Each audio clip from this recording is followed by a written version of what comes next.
Takže ja vás zdravím všetkých znova pri ďalšom pokračovaní nášho videa. Máme aktuálne teda pripravenú inštaláciu, budeme si spúšťať svoju inštaláciu na Windows, tak aby sme to tady mali pripravené. A čo táto inštalácia bude chcieť? Urobíme komplexnú inštaláciu Windows 11 Pro, to znamená od začiatku nainštalujeme si celý Windows. A v prípade, že sme si už nakonfigurovali to nastavenie, tak tá inštalácia nám prebehne prakticky automaticky. Pokiaľ tam treba nemáme kľúč, tak dáme, že nemáme produktový kľúč a inštalácia bude pokračovať ďalej s tým, čo sme si potom nastavili vo VirtualBoxu. Takže teraz bude proces tej samotnej inštalácie. Môžeme sa vrátiť potom ešte k tomu samotnému nastaveniu. Takže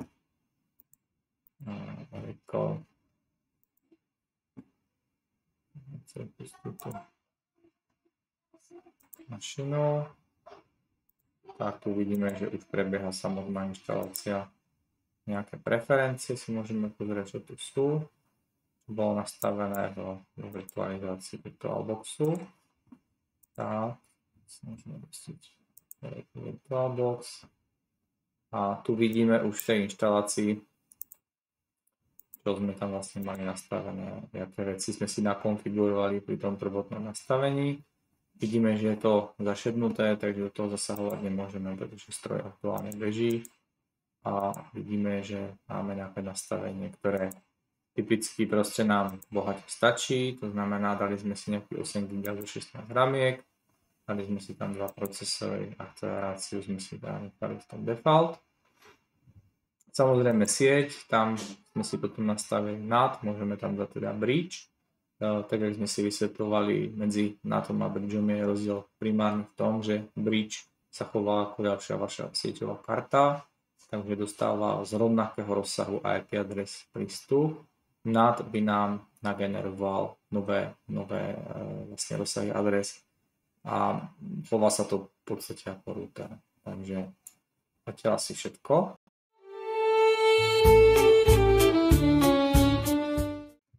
Tak ako môžeme vidieť, aktuálne nám prebieha inštalácia, pokračuje ďalej. Máme tam nejakých 42%, prebehol prvý reštart a systém nás odkazuje, že za nejaký čas už tá inštalácia dobehne. Mimo iné teda my sa môžeme pozrieť ešte na nejaké vypnuté nastavenie.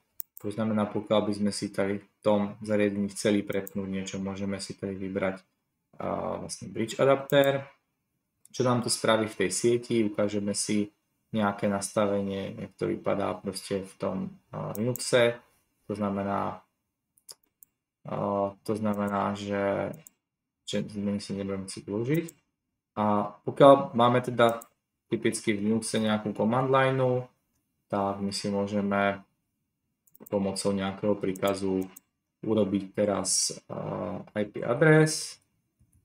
A v IP adres vidíme, aké máme parametre, čo by mala vlastne naša sieť dostať. To znamená, tu vidíme potom IP adresy, ktoré sa dostávajú pomocou DHCP. No a je jasné, že potrebujeme k tomu vedieť nejakú gateway, potrebujeme k tomu ďalšie údaje. Takže aktuálne si to nachystáme.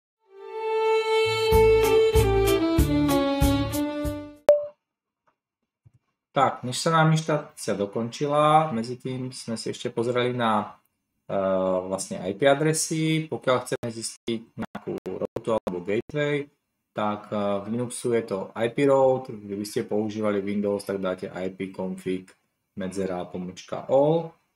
Tu v tom vlastne si pozrieme, že gateway je 192.168.0.1, takže to patrí do tohoto rozsahu 192.168.0.1.24. A poznáme to tak, že ešte naša adresa ako source je v tomto prípade 192.168.0.60. To bolo trošku lepšie vidieť, tak aby sme to zvýraznili. To znamená, že už teraz vieme adresu nášho počítača a aktuálne si to môžeme teda overiť i v tom vizuálne v Linuxu, GUI, než tú adresu spolu dáme. tak tá adresa má nastavenie 2,4 alebo 5 GHz a ako vidíte defaultná ruta je 192.168.0.1 a DNS je v tomto prípade rovnaké, takže keby sme chceli, môžeme tam dať Google adresy 8.8.8.8, 4-krát mi to, pardon, by som to neopakoval. No a v tom prípade vidíme, že tu máme nejaké šifrovanie VPA a máme tam pridelené i nejaké šestkové adresy, ktoré sú v hexadecimálnom rozsahu.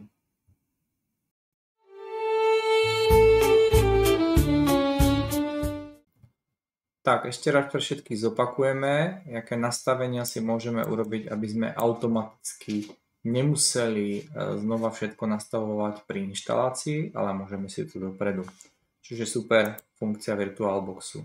Takže ako vidíme, nastavíme si tu meno, nastavíme si tú cestu, vyberieme si ten image, ktorého chceme inštalovať, v tomto prípade by to bol teda Windows 11 a môžeme si tu pripraviť veci, ktoré chceme do inštalácie. Môžeme tu dať užívateľa, pokiaľ ho nevyplníme, tak to bude po nás požadovať. Ďalej, pokiaľ máme produktový kľúč, môžeme si vyplniť ten produktový kľúč, môžeme si tam vymyslieť hostname, môžeme si tam dať doménu a môžeme si tam vyplniť rovno heslo. To znamená, pri inštalácii tieto informácie už po nás nebude požadovať a automaticky ich vloží do toho systému. Ďalej, môžeme si tu nastaviť, koľko budeme mať prednastavenú ramku. Ako vidíte, doporučenia som už spomínal aj minulé, po zelené je doporučené OK, nad už to nemuselo fungovať. Ďalej, či to budeme mať zaplé ako EFI a máme tu potom možnosť nastaviť i hard disk, to znamená, jak veľkú kapacitu toho disku máme. Pokiaľ nezaškrtneme voľbu, ktorá nám hovorí pre-allocate full size, tak ten disk bude postupne narastať a nebudeme ho mať okamžite zaplnený 80 GB, ale môže to byť kľudne GB 2. Väčšinou tá inštalácia má niekde medzi 5 až 10 GB, pokiaľ tam nedáte ďalšie aktualizácie. No, samozrejme, to dokáže rozdeliť i po 2 GB častiach, to znamená, že vždy pôjdu 2 GB súbory, ale v tomto prípade to nedoporučujem vôbec robiť. Takže pokiaľ máte všetko nastavené, tak si ušetríte niekoľko krokov v práci. Vidíme tu, že tu máme nejaké vykričníky, takže tvrdí, že to je invalid host domain. Takže nejaký hostname by sme si tam dali, ja neviem, treba IT Hope, jo, a máme nejakú doménu IT Hope, čo je spokojný a chcel by ešte nejaké meno, takže si dám, čo ja viem, Win IT Hope a máme naše meno.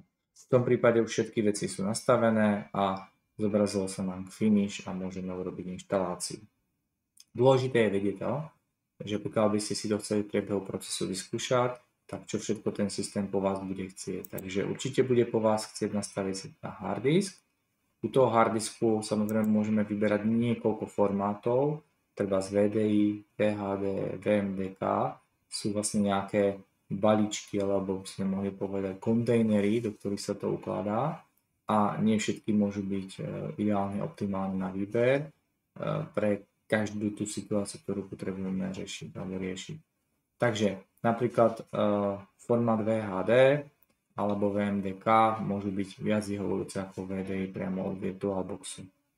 Ako harddisky, ktoré sú, samozrejme tieto typy VHD sú viac do Microsoftového formátu, takže budú lepšie podporované v tom Microsoftu, ale dneska môže možnosť tieto formáty i prekonvertovať.